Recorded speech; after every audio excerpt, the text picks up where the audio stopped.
27/2/2024 సోమవారం ఈరోజు పూర్వాషాఢ నక్షత్రం. ఈ నక్షత్రంలో 1, 2, 4 పాదాలు జన్మించే వారికి సామాన్య దోషం ఉంటుంది కాబట్టి తండ్రి ఆజ్ఞంలో శిష్యు యొక్క ముఖం చూడాల్సి ఉంటుంది ఆ దోషం పోవడానికి. అలాగే 3వ పాదంలో జన్మించే వారికి మహాదోషం ఉంటుంది కాబట్టి మహాన్యాస రుద్రాక్షకు నక్షత్ర నవక జపం దానాలు చేయాల్సి ఉంటుంది.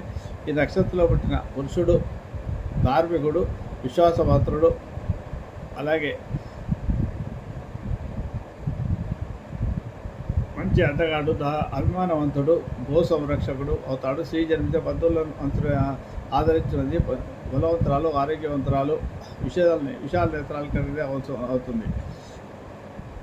ఈ పూర్వాషాఢ నక్షత్రం శుక్రగ్రహానికి సంబంధించింది కాబట్టి మృత్యుంజయ మహామంత్రం ఎప్పుడూ జప చేసుకోవడం ద్వారా వీరికి మంచి ఫలితాలు ఉంటాయి. లిక్విడ్ క్యాష్ ఎప్పుడూ వీరి చేతిలో ఆడుతూ ఉంటుంది. వీరికి లక్ష్మీదేవి కటాక్షం కూడా ఎప్పుడు లభిస్తూ ఉంటుంది.